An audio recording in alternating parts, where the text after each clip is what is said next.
Good morning. It's my pleasure to speak to you on behalf of GFAR and for the Secretariat of GFAR, and to send you all our very best wishes for the CACAARI General Assembly. CACAARI is an extremely important region for GFAR. Central Asia and Caucasus are an area that hasn't received nearly enough attention in the past. It tends to be forgotten when people are looking at development needs, and yet the exciting innovations that are going on farm level, the challenges of new structures and new institutions, and the requirements of sustaining agricultural productivity are enormous in the region, and we are here to do what we can to help. GFAR itself is changing. We're looking at how we can become a more effective mechanism for catalyzing real change in this world, for creating the agriculture of the future that we all need to see. To do that, we need to build institutions. We need to build institutions that can meet these new needs, that can really help to meet the challenges that we face in population, in desertification, in the requirement for increased production, at the same time sustaining our production systems. These are enormous challenges, and ones that will require all of us to be involved together, working together in all sorts of new ways to make these changes happen. I believe that GFAR and its constituent regional fora are essential bodies to achieve this. We absolutely have to break down the barriers between different peoples around the world, different learning experiences, different knowledge systems, so that we can all learn from each other, so that civil society can learn from what happens in industry, so that research institutions can be better connected to the communities and the people that they're intended to serve. GFAR is a mechanism by which this can happen.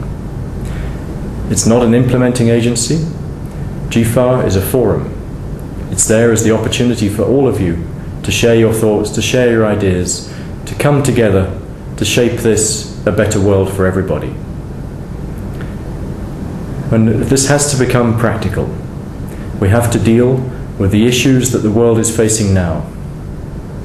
I've already mentioned issues of population growth, of the need to increase production, but we also have to recognize we're in a world of changing climates, where new needs are coming every single day. We're dealing with systems where pests and diseases can cross boundaries overnight, can reach across the world in a matter of days. As climates change, we have to take on board the implications that that brings for changes in soils, salinity, drought, all the other challenges that that brings for plants and animals to survive and to prosper and produce the food that we need. And we also have to look at the needs for biofuels. Are biofuels a viable alternative? We know so little about many of these crops that some fundamental work is needed to develop those, or alternatively to look at other ways of achieving the same desired results and to avoid them competing with food. For all of these changes, these are big technical challenges that can't be done by science alone. They require science to be linked with wider society. They require us to think about the institutions of research, of extension, and of education that can make those changes, that can influence change, that can bring new ideas and new thinking together. And we're very pleased that GFAR has also been so actively supporting the networks of information and communication management to make this knowledge accessible and available all around the world, so that we can learn quickly from each other using the latest information technologies, so that we can not have to repeat the mistakes that have been made elsewhere, and that we can learn from best practices, whether they've been developed by farmers, by researchers, or through happy accident. All of these things take resources, take time. One of the key things that we have to do in GFAR is to help foster these changes and these processes within each of the regions, and help the regions to learn from one another. That's something that we're very actively seeking to promote, and we would very much like to engage CACAARI in those processes. We're also looking at the global level, at the CGIAR system, and how that international agriculture research relates to activities that happen at the national level.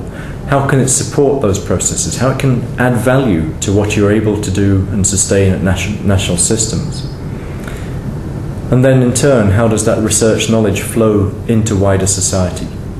We need to be developing systems that link that research knowledge with knowledge of markets, with knowledge of production, with knowledge of users on the ground, so that farmers are empowered to make the choices that they need from the best possible knowledge. All of those are agendas for GFAR.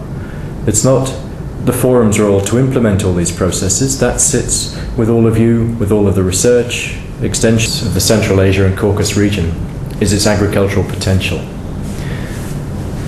It could be one of the major producing regions, not just for the region itself, but also for the world. And this is of crucial importance as we go forwards. As climates change, as the world changes around us, we can't guarantee production from any one region.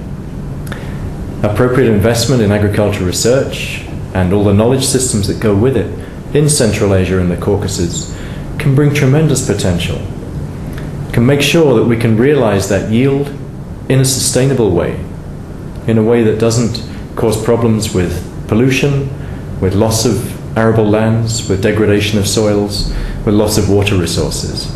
New knowledge is needed to generate all of this, and you are the people that can produce that knowledge. So there's tremendous scope there, but also risks. And this is where bringing a new knowledge together, making sure that our knowledge is shared, is made accessible, made available, is crucially important.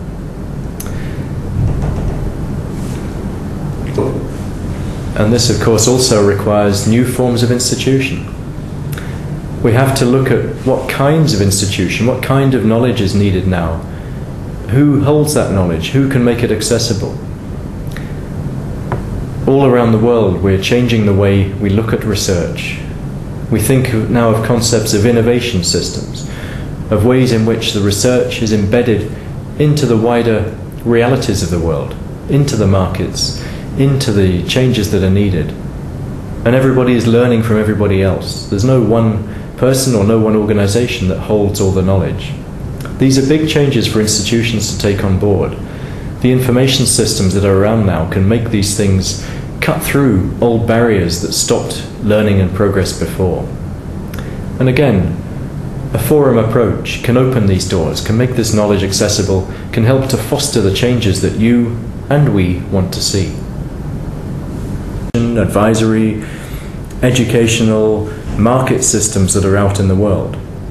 Our role, and yours as the regional forum, are to really help those processes to happen, to be the catalyst, to bring those changes alive. And we look forward very much to working with you to make that happen, to really make this a better world for everybody in the future. And I wish you all the very best for your meeting this morning, and look forward to learning of what's coming out of it and how we can work with you to make these changes happen. Thank you very much.